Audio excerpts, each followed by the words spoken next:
ለምን ይመስላችኋል? ጀምቦሮ ሪል ስቴት በ5 ዓመት ውስጥ 4 ሳይቶችን ያስረከበበት ምክንያት 3 ምክንያቶችን እነግራችኋለሁ። የመጀመሪያው ጉመር የሚባለው ፋብሪካ አብሮ ከካምፓኒው ጋር የተመሰረተ ሲሆን ይሄ ሬዲ ሚክስ የሆኑ ጠጠሮችን የሚያመርት ካምፓኒ ነው ማለት ነው እና የጀምቦሮ ቀኝ እጅ ማለት ነው። ሁለተኛው ደግሞ ውድበር ይባላል።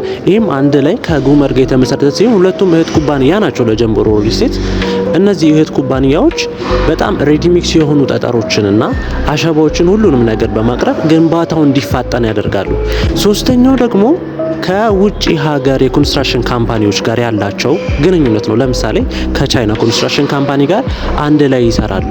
ለዛም ነው አሁን ሳር ቤት ላይ በአንድ አመት ውስጥ ከ40% በላይ አድርሰው የቀረውን ደግሞ በ2 አመት ጊዜ ውስጥ እንጨርሳለን የሚሉት። ባይገርማችሁ 5200 ካሬ ላይ ያረፈ ሲሆን አሁን ላይ እንዳልኳችሁ 40% ተጠናቋል። የቀረው ደግሞ በ2 አመት ጊዜ ውስጥ ያልቃል። አሁን ላይ ያሉትን ሱቆችንም አፓርትመንቶችንም አንድ ላይ ያዘ ነው። ሱቆቹ ተገንብተው አልቀው ኦልሞስት አሁን የፊኒሺንግ ስራ ተጀምሮላቸዋል። የሚጨርስ እንዲሁም የሚያስረክብ ሪል ስቴት ካምፓኒ እንደ ጀምቦሮ አይቻላቀም። መግዛት የምትፈልጉ ኢንቨስት ማድረግ የምትፈልጉ ከሆነ በእነዚህ ስልኮች ደውሉልን። ጀምቦሮ ሪል ስቴት